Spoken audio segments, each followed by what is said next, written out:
Peter. Caroline, I'd like to ask you very quickly, just following up on the question on immigration first. President Trump, during the course of the campaign in 2024, said the following about illegal immigration. He said, they're going back home where they belong, and we start with the criminals. There are many, many criminals. NBC News has learned that ICE arrested 1,179 undocumented immigrants on Sunday, but nearly half of them, 566 of the migrants, appear to have no prior criminal record besides entering the country illegally. Is the president still focused exclusively, which is a civil crime, it's not criminal? It's a federal crime.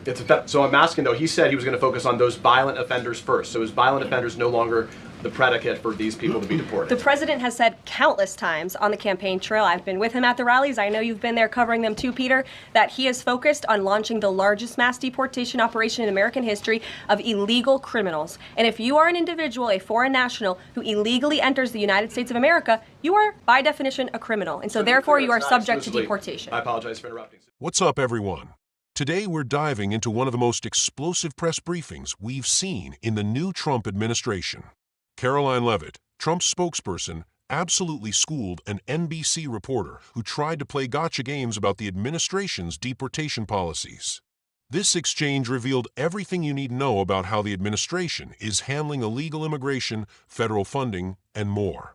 Let's break down this intense face-off and what it means for America.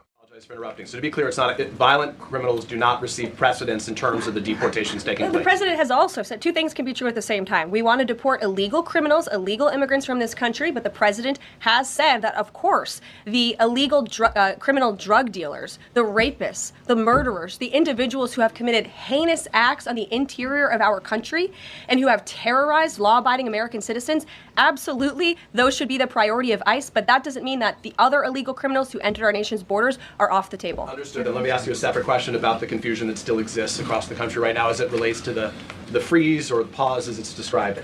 President Trump, of course, ran one of the key policy items was that he was going to lower prices, lower the cost of everything from groceries, as he often said. But in many of the cases, it would seem that some of these moves could raise prices for real Americans on everything from low-income heating, that program, child care programs. Will nothing that the president's doing here in terms of the freeze in these programs raise prices on ordinary Americans? What particular actions are you referring to that would? I'm referring to LHEAP right now. That's the low-income heating program, for example. We can talk about, there's no clarity, so I could refer to a lot of them. We don't know what they are specifically. Can you tell us that LHEAP, the LIHEAP, is not one of those affected? So you're asking a hypothetical based on programs that you can't even identify. No, what I can tell you is that since you guys haven't identified, let's do it together just for Americans at home. Medicaid, is that affected? I gave you a list of examples: Social Security, Medicare, welfare benefits, food stamps that will not be impacted by this federal pause. I can get you the full list after this briefing from the Office of Management and Budget. But I do want to address the cost cutting because that's certainly very important and cutting the cost of living in this country. President Trump has taken historic action over the past week to do that. He actually signed a memorandum to deliver emergency price relief for American families, which took a number of actions. I can walk you through those. He also repealed many onerous Biden administration regulations. We know over the past 4 years, American households has been essentially taxed $55,000 in regulations from the previous administration. President Trump, with the swipe of his pen, rescinded those, which will ultimately put more money back in the pockets of the American people. So deregulation is a big deal. And then when it comes to energy, I mean, the president signed an executive order to declare a national energy emergency here at home, which is going to make America energy dominant. We know that energy is one of the #1 drivers of inflation. And so that's why the president wants to increase our energy supply to bring down costs for Americans. The Trump energy boom is incoming, and Americans can expect that. Please share that. Thank you. Caroline, I think some of the confusion may be here with this pause on federal funding. You've made it clear you're not stopping funds that go directly to individuals, but there certainly are lots of organizations that receive funding and then may pass along a benefit. Meals on Wheels, for one. They provide meals for over 2.2 million seniors. What is the president's message to Americans out there, many of whom supported him and voted for him, who are concerned that this is going to impact them directly, even if, as you said, the funding isn't coming directly to their wallet? I have now been asked and answered this question 4 times. To individuals at home who receive direct assistance from the federal government, you will not be impacted by this federal freeze. In fact, OMB just sent out a memo to Capitol Hill with Q&A to clarify some of the questions and the answers that all of you are asking me right now. Again, direct assistance will not be impacted. I've been asked and answered about this OMB memo. There's many other topics of the day. Jackie Heimer. Direct assistance, Caroline, if it's going to another organization and then trickling down. direct assistance that is in the hands of the American people will not be impacted. Again, as I said to Peter, we will continue to provide that list as it comes to fruition. But OMB right now is focused on analyzing the federal government's spending, which is exactly what the American people elected President Trump to do. And one question on immigration, Caroline, on immigration. Of the 3,500 arrests ICE has made so far since President Trump came back into office, can you just tell us the numbers? How many have a criminal record versus those who are just in the country illegally? All of them, because they illegally broke our nation's laws, and therefore they are criminals as far as this administration goes. I know the last administration didn't see it that way, so it's a big culture shift in our nation to view someone who breaks our immigration laws as a criminal, but that's exactly what they are. You may have tried to point at the worst first. They all have a criminal record. And welcome to the briefing. If they broke our nation's laws, yes, they are criminal. Yes. Thank you. On stripping security details for figures like John Bolton, Pompeo, Brian Hook, Senator Tom Cotton said that he's seen the intelligence and the threat from Iran is real for anyone who played a role in the Soleimani strike. He voiced concern it wouldn't just impact those individuals, but potentially their family, innocent bystanders, friends, anyone who's near them when they're out in public. Is the president open to reconsidering his decision? The president was asked and answered this yesterday, and he was firm in his decision despite some of the comments that you had referenced. And he's made it very clear that he does not believe American taxpayers should fund security details for individuals who have served in the government for the rest of their lives. And there's nothing stopping these individuals that you mentioned from obtaining private security. That's where the president stands on it. I have no updates on that. Is there any concern that this decision might jeopardize the administration's ability to hire the best advisors for these kinds of positions in the future? No, in fact, I've talked to the Presidential Personnel Office, who has told me directly that there is such an influx of resumes for this administration that it's incredibly overwhelming. There is no lack of talent for the Trump administration. Reagan Reed. Would he take any responsibility if anything happened to these people? Would he feel at all that his decision was a factor in that? The president was asked and answered this yesterday. I'd defer you to his comments. Caroline. Reagan, since you're in the back row, I hear you. The back row hasn't gotten much attention in the last 4 years, so I'm happy to answer your question. I can project. Does the president intend to permanently cut off funding to NGOs that are bringing illegal foreign nationals to the country, such as Catholic Charities? I am actually quite certain that the president signed an executive order that did just that, and I can point you to that. One more, Caroline. President Trump issued an executive order on increased vetting for refugees in visa applications. Right. Part of that order was considering an outright ban for countries that have deficient screening processes. Has the president considered yet which countries might fall into this category, or countries like Afghanistan or Syria under consideration for a full ban? Yeah, so the president signed an executive order to streamline the vetting for visa applicants and for illegal immigrants in this country who are coming, of course, from other nations. It also directed the Secretary of State to review the process and make sure that other countries around the world are being completely transparent with our nation and the individuals that they are sending here. And so the Secretary of State has been directed to report back to the president. I haven't seen that report yet. We've only been here for a few days. Caroline, for you. One on the freeze in federal funding. Who advised the president on the legality of telling government agencies that they don't have to spend money that was already appropriated by Congress? Well, as the OMB memo states, this is certainly within the confines of the law. So White House counsel's office believes that this is within the president's power to do it, and therefore he's doing it. Okay, so they disagree with lawmakers who say that they don't have the power to freeze this funding. Again, I would point you to the language in the memo that clearly states this is within the law. And all that happened on Friday night. The administration fired several inspectors general without giving Congress the 30-day legally required notification that they were being fired. I think only 2 were left at DHS and the DOJ.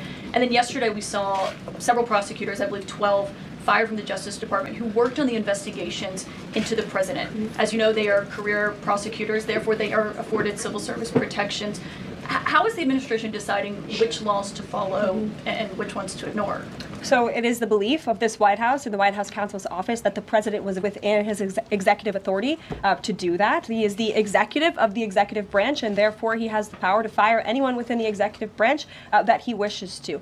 There's also a case that went before the Supreme Court in 2020, Scala Law LLC versus the Customs,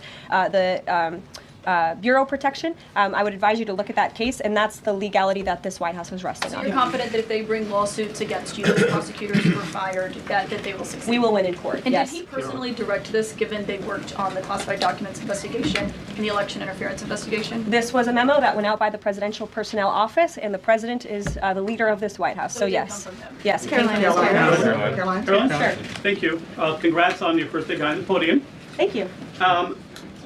President Trump ended funding for UNRWA and also designated the Houthis a foreign terrorist organization. That's right. Both were decisions that the previous administration had reversed. So here's my question. Will there be an investigation into who gave the previous administration this terrible advice? Well, that's a very good point. I haven't heard discussions about such an investigation, but it wouldn't be a bad idea considering that the Houthis certainly are terrorists. They have launched attacks on U.S. naval ships across this world, and so I think it was a very wise move by this administration to redesignate them as a terrorist group, because they are, and I think it was a foolish decision by the previous administration to do so. As for an investigation, I'm not sure about that, but it's not a bad idea. Josh. Thank you for the question. I appreciate it. Can you give us an update on the president's plans for his tariff agenda? He spoke a lot about this yesterday, and there's a couple of dates coming up that he's spoken to. Number one, February 1st, he's alluded to both the potential for tariffs for Canada and Mexico, but also China to take effect on those days. What's he thinking about that?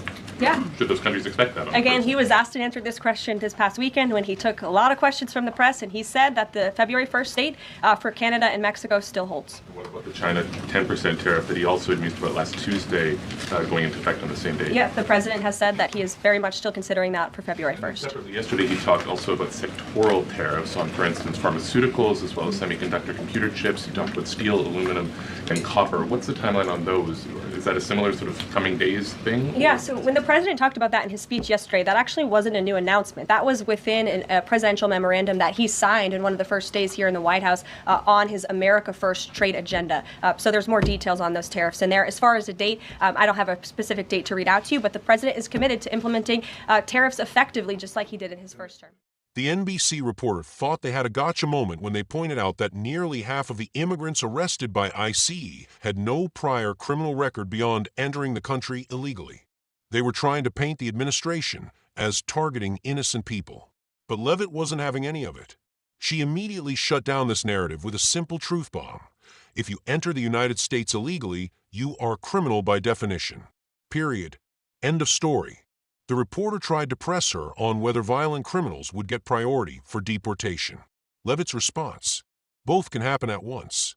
The administration can focus on the worst offenders while still enforcing the law against all illegal entrants.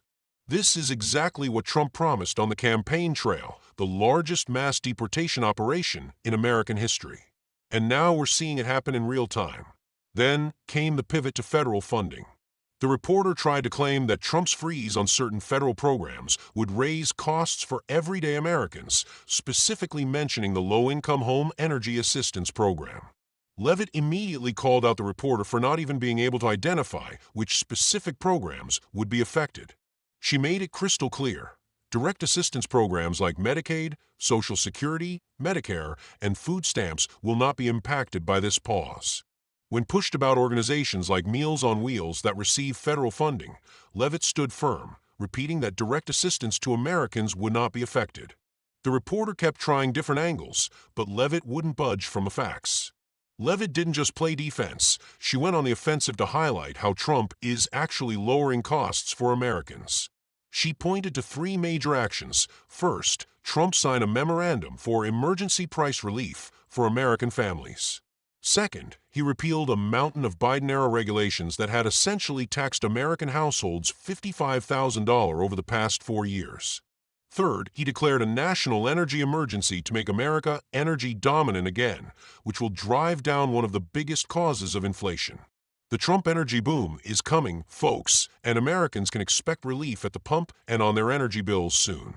The reporter tried yet another angle, questioning Trump's decision to strip security details from former officials like John Bolton and Mike Pompeo.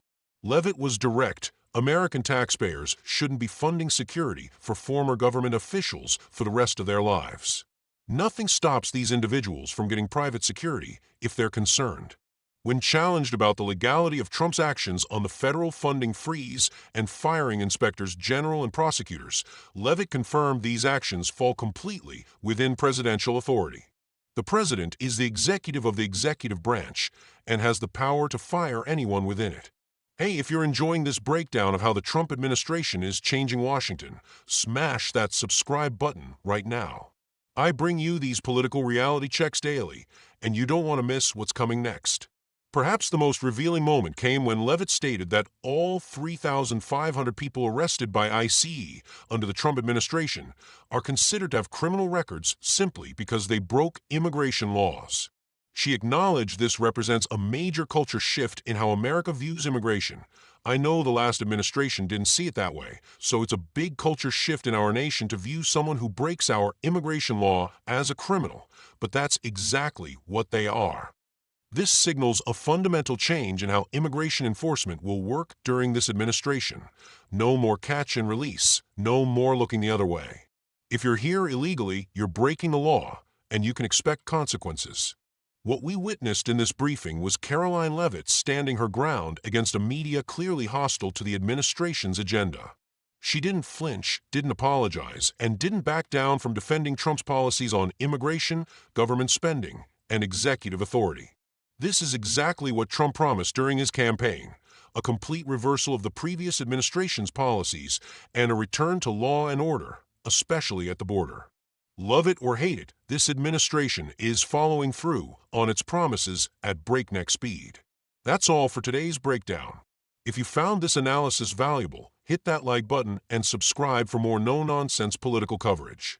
Drop your thoughts in the comments below. I want to know if you think Leavitt handled these questions well, or if you have concerns about the administration's approach. Until next time.